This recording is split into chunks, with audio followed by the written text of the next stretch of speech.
Hi everybody, my name is Barry Schwartz and this is the Search Buzz video recap. Today is Friday, February 16th, and this is the search news we covered over at the Search Engine Roundtable, seroundtable.com, over the past week. First up, Google was kind of caught buying links again, and this is usually a case of intent, but Google's intent is not to buy links for manipulating their own search rankings, but in any event, people are complaining about it online, and we do cover what the search community is talking about. So on the Free and Open Source Software Developer European Meeting Committee, on the sponsorship page, you'll see a corporate sponsor, Google, and those specific links don't have the no follows on them.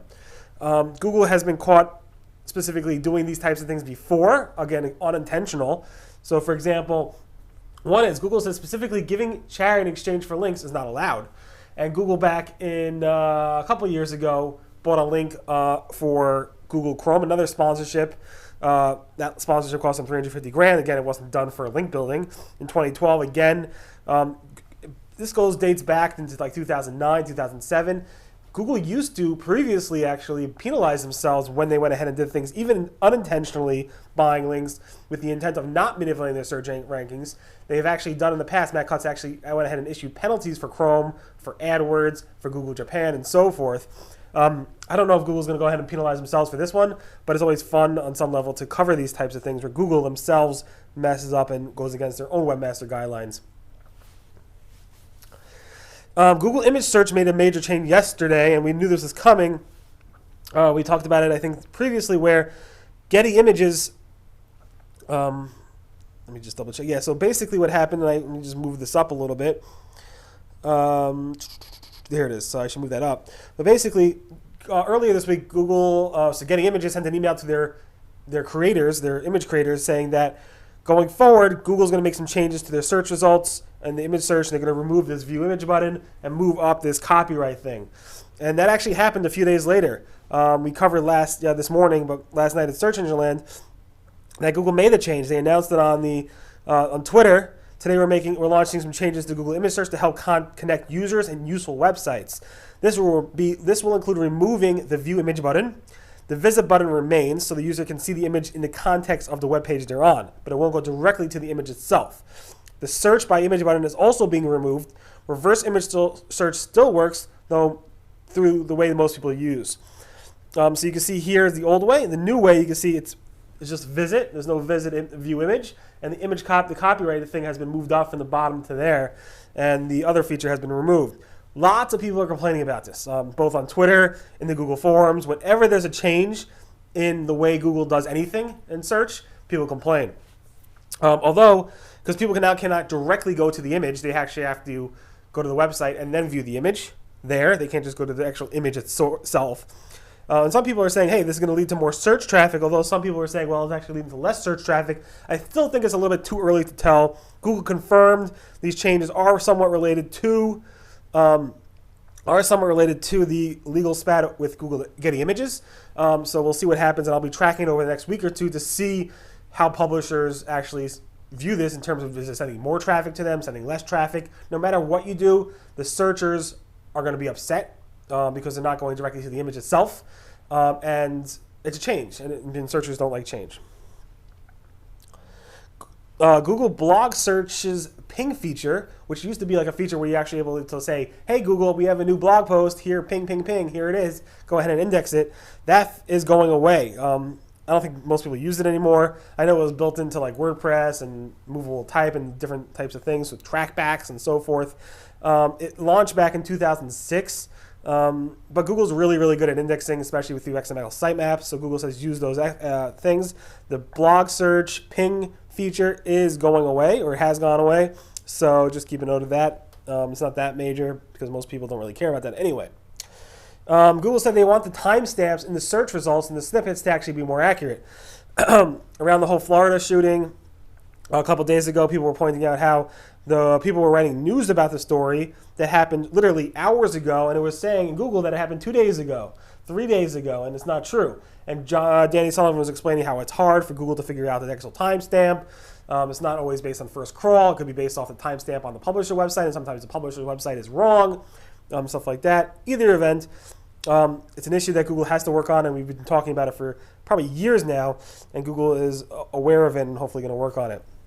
The big AMP news this week, they had a big AMP conference in Amsterdam that they launched AMP Stories and also visual stories in the mobile search. So AMP Stories are basically a new interactive visual type of way of making AMP pages, kind of like a swipeable, people are kind of calling it more like a Snapchat type of look.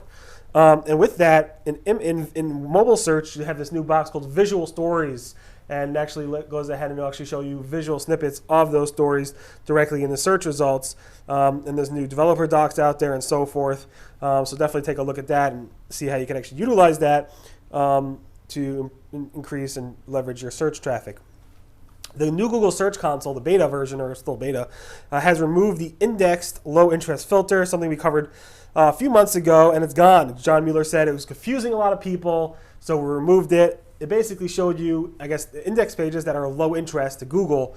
That was actually a cool signal. At the same time, people were confusing what that meant, and we covered that confusion months ago when it actually launched. I do believe that Google is enforcing the request indexing feature in Google Search Console under the fetch as Google. Google's John Mueller actually confirmed it, but now when you submit too many, you get this error. And here's John Mueller on Google actually confirming that there are still limits, although they're not really conveying those limits in the actual search, in the feature itself. But there are still limits, as he said over here. Yes, there are still limits. And think about other things, use XML sitemaps and so forth to submit. That feature is not really meant to submit pages on a daily basis.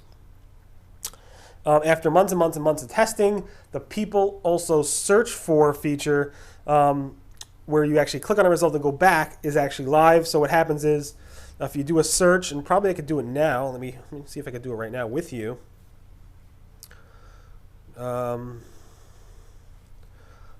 Flowers. Do a search for flowers. Okay, I'm going to click on this. And then I'm going to click back. And you'll see people also search for. There's the mobile view, looks like this. The desktop view looks like this, where it expands and adds this people also search for box. And that happens on the back, on the pogo stick back to the Google search results, and that's now officially live in the Google search results.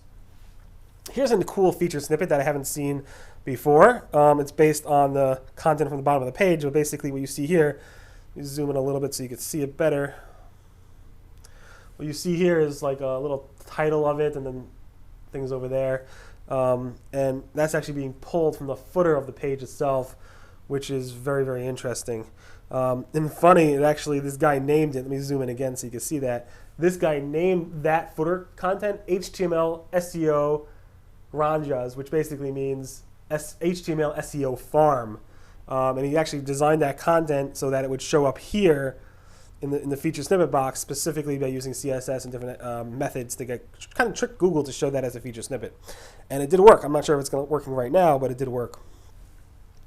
Google said if you are going to go HTTPS and you're launching a new website, do it from the onset. Don't launch a website HTTP and then switch it to HTTPS. It doesn't make sense. That's logical advice. Google added to the job schema an option for telecommuting or remote locations. And you can see that in the new schema is telecommute. So you could add that to the additional properties in the actual schema itself for job search listings. Google's told webmasters to cut down on similar pages. So there was a person complaining about their content not ranking so well, and a Googler went in there and said, 1, improve your overall content quality, 2, cut down on the number of pages with similar content, and 3, cut down on the other domains with similar content.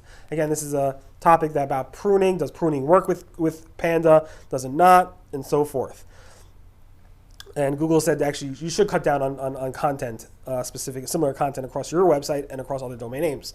Google is testing a new way to show shopping search results from competing shopping search engines in the UU. And obviously there's a lot going on with that. And you can see a screenshot here. It shows over here the different competing links. So you have Google Shopping and then the competing links there. And Google's been testing different variations for this for a while. And that's just one more variation. Google AdSense earlier this week put AdSense publishers' payments on hold, saying they need to verify their physical mailing address, and I got one of those notifications as well. a little red symbol at the top, and it said you're going to get a postcard in the mail. The postcard never came for me. The AdSense notice went away, and a lot of people are saying, yes, the AdSense notice has gone away, and our payments have been issued. So I guess maybe it was a bug, because that notice has gone away from me as well as many, many other publishers. And of course, every week we like to thank and honor different people in the search community. So the search community is honoring this week Lauren Baker from Search Engine Journal, Tiffany Da Silva, Wissam Dandam, Patrick Stocks, and Aaron Bradley. So appreciate everything you guys do for the search community. It really does mean a lot to us and to the whole search community for all your contributions and so forth. Thank you very much. And that is the Search Buzz video recap. Today again, it's Friday, February 16th, and this is the search news we covered over at the Search Engine Roundtable at sroundtable.com over the past week. Everyone have a great weekend, and I'll see you guys next. Bye.